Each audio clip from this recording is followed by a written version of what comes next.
యేసుక్రీస్తు నామములో పరిశుద్ధాత్మ ఆశీర్వాదాన్ని చూస్తూ పొందుకుంటున్న ప్రతి ఒక్కరికి హృదయపూర్వక వందనాలు తెలియజేస్తున్నాను. ప్రతిరోజు పరిశుద్ధాత్మ ఆశీర్వాదమును పొందుకుంటూ నిత్యము కూడా ఆయన యొక్క వెలుగు మార్గంలో నడుస్తూ మనం ఆ వెలుగులోనే మనం ముందుకు సాగుతూ ఉండాలి. ఎంతోమంది కూడా ఒక దినము ప్రార్థనలో ఏకీభవిస్తారు, రెండో రోజుకి ఆ ప్రార్థన చేయలేని వారిగా, ఏకీభవించలేని వారిగా ఉంటూ ఉన్నారు. దయచేసి అలా ఉండకూడదు. ప్రతిరోజు రోజుకి మన ప్రార్థన అధికము కావాలి, కానీ తగ్గిపోయే రీతిలో మనం ఉన్నట్లయితే అపవాదికి దొరికిపోతూ ఉంటాము. ఈరోజు పరిశుద్ధాత్మ దేవుడు మనకిస్తూ ఉన్న వాగ్దానము దావీదు రాసిన కీర్తనలు 33వ అధ్యాయము 13వ వచనము. యెహోవా ఆకాశంలో నుండి కనిపెట్టుచున్నాడు, ఆయన నరులందరినీ దృష్టించుచూ ఉన్నాడు. యెహోవా ఆకాశం నుండి అంటే మనం కనిపెట్టుచూ ఉన్నాడంట. ఆయన ప్రతి నరులందరి మీద దృష్టించుచూ ఉన్నాడంట. ఈ ఒక్క మాటకి మన హృదయాలు నిజంగా పగిలిపోతూ ఒక దుఃఖం చేత నింపబడుతూ ఉంటుంది. ఎందుకంటే ఆకాశంలో నుండి కనిపెట్టుచూ ఉన్నాడు అంటే నిజంగా ప్రతి క్షణము మనని జ్ఞాపకం చేసుకుంటున్నాడు. ప్రతి క్షణం మనం జ్ఞాపకం చేసుకుంటున్నాడు. మనమైతే దేవుని జ్ఞాపకం చేసుకోం, కానీ ఆయన కనుదృష్టి ఎప్పుడు మన మీదనే ఉంటుందంట. ఆకాశంలో నుండి చూస్తూ ఉన్నాడంట. ఆయన ప్రతి ఒక్కరిని కూడా దృష్టించుతూ ఉన్నాడంట. ప్రతి ఒక్కరిని కూడా చూస్తూ ఆయన కనుల చేత మనం ఎలా ఉంటున్నాం, ఏ విధంగా ఉంటున్నామని పుట్టిన ప్రతి మనిషి మీద అసలు ఎంత అద్భుతమో, మనం ఎలా ఉంటున్నామో ప్రభు మన మీద కనికరం చూపిస్తున్నాడు, దయ చూపిస్తున్నాడు.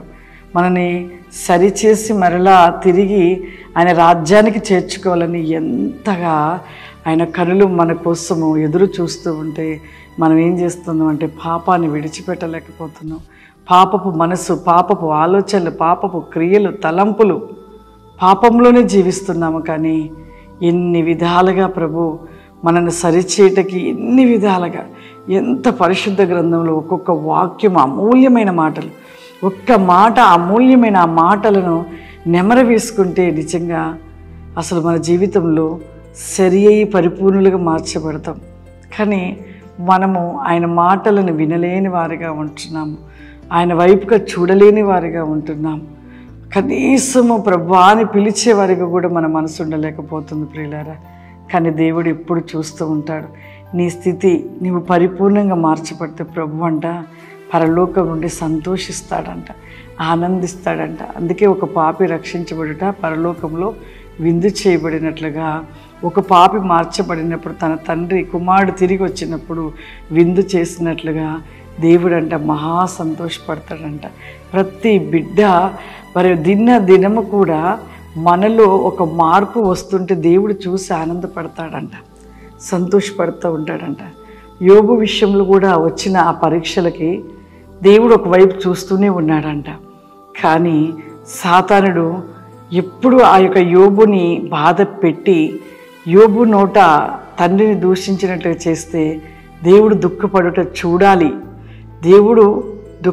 చూడాలి అని అపవాది ఎన్నో ప్రయత్నాలు చేశాడు.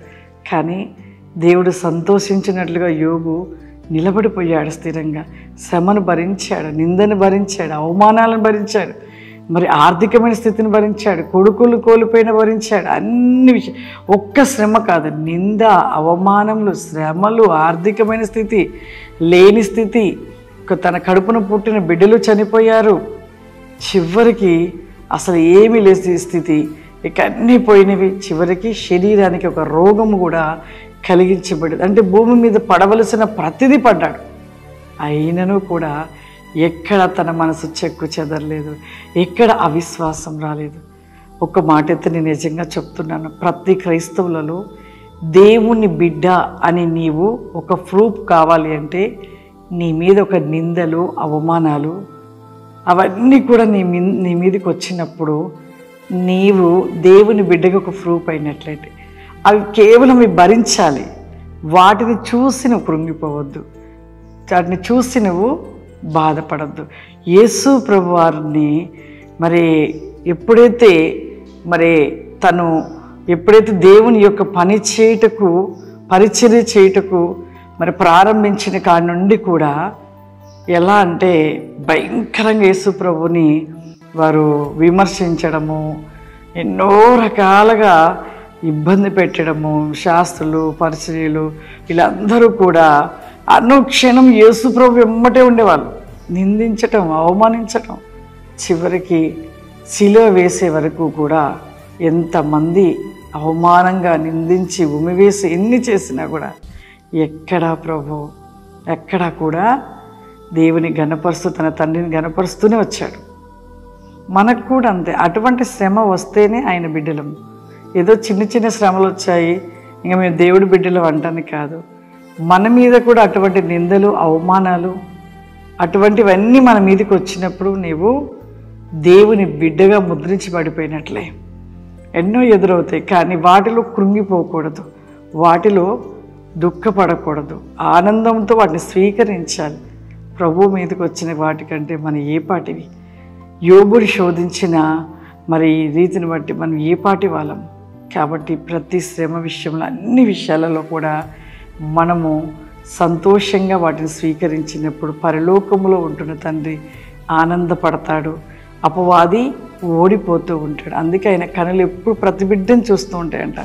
ఆ చూసి ఆ బిడ్డను శోధించినప్పుడు, ఆనందంగా ఆ శ్రమను భరించినప్పుడు మరి దేవుడు అంటే చూసి సంతోషపడతాడంట. నా బిడ్డ నావలే నిందలు, అవమానాలను కూడా భూమి మీద భరించి సంతోషంగా నిలిచి ఉన్నాడంటే నా స్వరూపాన్ని, నా రూపాన్ని మరి నా రూపంలోనికి దిద్దబడి నా రూపంలో నిలిచి ఉన్నాడు నా బిడ్డ అని, నా కుమారుడు, నా కుమార్తెని ఆనందపడతాడంట ప్రియులారా. కాబట్టి మరి దేవుని బిడ్డలకే మనకు శ్రమలు, మనం చెయ్యని వాటికి కూడా మన పైన నిందలు, మరి అనని వాటిపైన కూడా మనకి నిందలు, అవమానాలు ఇలా ఎదురవుతాయి. మనం చెయ్యని దానికి ఎప్పుడైతే మనకు మీదకి వచ్చేసిందో ఆ శ్రమ, ఖచ్చితంగా ధన్యులం. ఎందుకంటే నీతిమంతుడికి వచ్చే శ్రమలంట అవి పుష్పములుగా, పువ్వులుగా మార్చబడుతూ ఉంటాయి. నీతిమంతుడి పైకి వచ్చే నిందలు, అవమానాలు ఎన్నో వస్తాయి, కానీ వాటిని బట్టి మనం సంతోషపడినప్పుడు మనము అంతకంటే గొప్ప ఆశీర్వాదాన్ని పొందుకుంటాము. దేవుని బిడ్డగా మనం మార్చబడిన వారం అవుతాము. పరలోక వారసత్వంలో మనం నిలిచి ఉంటాము. కాబట్టి దేవుడు ప్రతి బిడ్డను చూస్తుండగా మన జీవితాలను సరిచేసుకుని ప్రభుకి ఇష్టకరంగా జీవించినట్లయితే దేవుని యొక్క వారసులుగా మనం ఉంటాం. ప్రార్థన చేసుకుందాం. సర్వశక్తివంతుడా, దయగల తండ్రి, నీకు వందనాలు చెల్లిస్తున్న గొప్ప దేవా, పరిశుద్ధాత్మ తండ్రి, అయ్యా ఈ యొక్క పరిశుద్ధాత్మ ఆశీర్వాద వేకమై కెన్ మీస్ గో బ్లికాస్ స్టాండ్ బి కా ఫ్లవరిమా, నీ కృపాశీర్వాద వేకమతి క్రాస్ స్టాండ్ బి గో బ్లికావరిమా కెల్ ఫ్లవరిమా. ప్రోగ్రాం చూస్తున్న ప్రతి బిడ్డను దీవించండి, ఆశీర్వదించండి నాయన. వారు అడుగుతున్న ప్రతి సమస్య వేకముల కోసం నుండి విడిపించి సమృద్ధి, ఆరోగ్యము, సమస్త కార్యములు వారి పట్ల జరిగించమని, ప్రతి బిడ్డను దీవించి ఆశీర్వదించమని యేసుక్రీస్తు నామం నడుస్తున్నాను తండ్రి. ఆమేన్. God bless you. దేవుడు మిమ్మల్ని దీవించును గాక. ఆమేన్.